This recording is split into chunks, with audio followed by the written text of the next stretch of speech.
Hey YouTube, this is Southern Prepper One, and welcome to Boots on the Ground and News You Should Know. Let's get right into it. California regulators, their State Water Resource Board, voted to adopt new rules, and these rules would impact millions of residents in the state of California, and it will involve your drinking water. They have new rules where they can take recycled wastewater, treat it, and then put it back into your home as drinking water for home, schools, and business. Um, they do this a lot in other places, so it's not uncommon. But to be honest with you, I live in South Carolina. My water comes from a well. We have great water, and it's something I'm very thankful for. I cannot see drinking water that used to be someone's waste. I think that's just asking for problems. But as we go on and make more industry, make more houses, make more subdivision, this is going to probably start in a lot more areas where they have to recycle the water. Colorado Supreme Court, you've probably all heard that they ruled against Donald Trump, and they said that he is going to be disqualified from being on the ballot in Colorado because of the Section 3 of the 14th Amendment to the United States Constitution. Uh, this will be challenged for sure. It will go to the Supreme Court. I never knew that he was actually put on trial for this. He was found guilty of it, but these judges say he cannot run. New York State, they created a commission. Now, this commission is considering reparations to address the issues of slavery. Are they going to compensate the descendants of slaves? This is just asking for a lot of trouble. So, this will not be totally binding by what the commission says, but it was actually a law created to form this commission. So this will be interesting to watch and to see how much it would cost taxpayers. Got some good news, and it's in my area.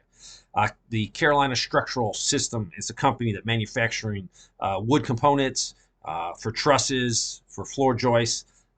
Not far from me, they have a $4.7 million investment. They're going to create 60 new jobs. I was going to include a lot of layoffs. There's massive amounts of layoffs, but I said, let's do something good, and this is good news. So, some new jobs. Hopefully, they can find qualified people that want to work. You've probably all heard about the governor of Texas, Greg Abbott. He signed a bill, and this is the first one that will make law enforcement officers authorized to arrest migrants who enter the state.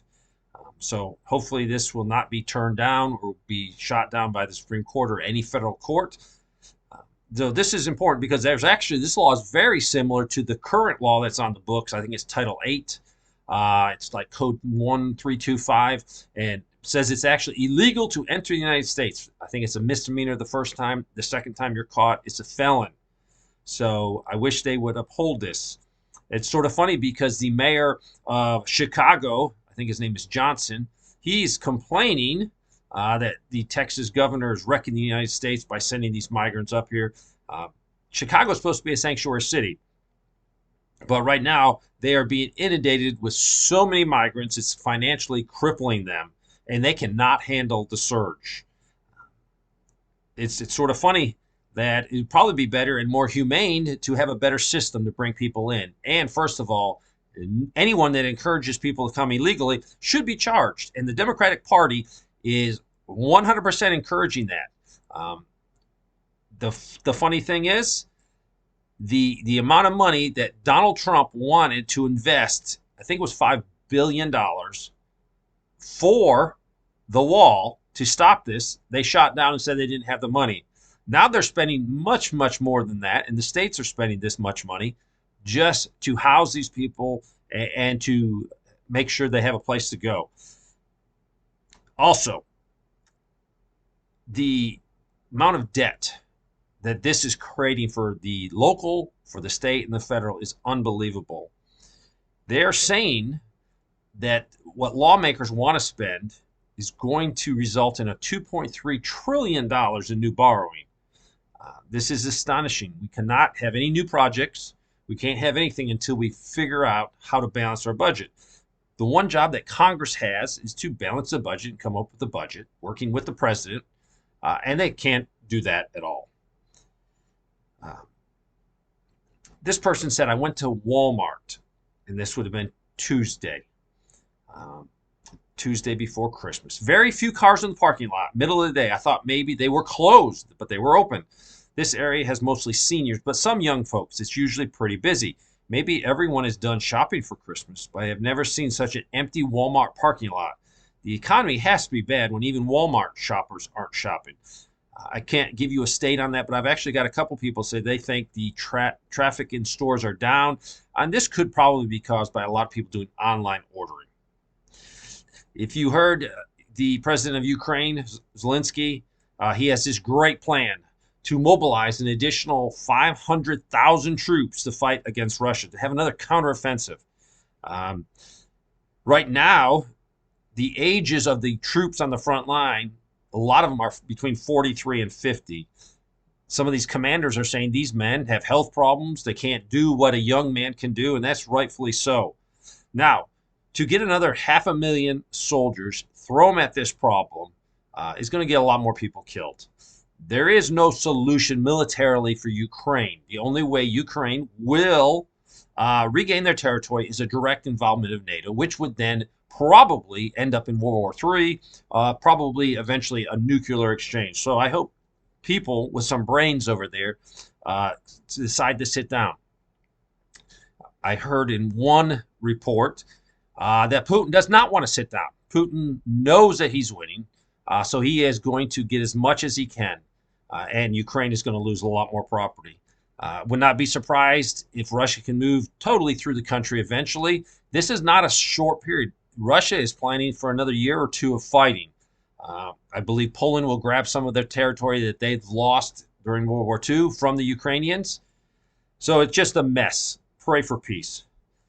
If you've been keeping up with what's going on in the Red Sea with the Houthis, the military response, now we're trying to get a coalition of countries to go down and protect the commercial ships. So far, there's been over 100 ships that had to reroute.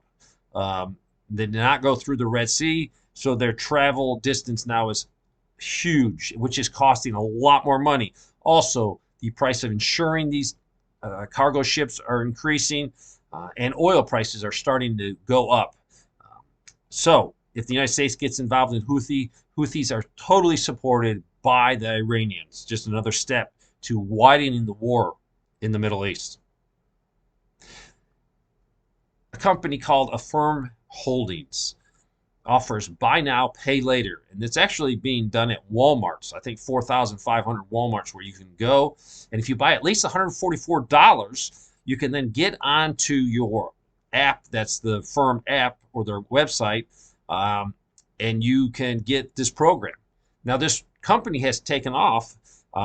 Their shares rose 14.4% yesterday, and bringing the total yearly gain for this company's shares up to 350%. The only reason it is this high is because many, many people are using this service. Buy now, pay later. So they're saying that it's $940 million has gone through this mode of transportation, I guess, this year. So people might not be using their credit cards. Maybe they're tapped out on their credit cards, but they're using this app and this company, buy now, pay later. If you have seen what Canada is doing, Canada has come up with a crazy plan to eliminate all gas and diesel cars using new regulations promoting the green industries. So they're saying by the year 2035, 100% of the new cars being sold and trucks being sold will have to be the green electric cars. I think by 2030, they want 60% of these vehicles being sold to be the electric. If you've been keeping up with the debt is slowly climbing and climbing and climbing. They're saying that the debt climbed $2.6 trillion in 6 months. $2.6 trillion. This has real ramifications for us. The average person, and maybe some of you are saying, Dave, well, who cares? It's just numbers. Eventually, these numbers will impact us, and this impacting us will be so catastrophic. Your life will change drastically to the worse. Also, German officials have announced a plan to seize $800 million in assets from this Russian bank because they violate the the EU sanctions. There's tons of money and tons of assets that are being held by the West because Russia invaded Ukraine.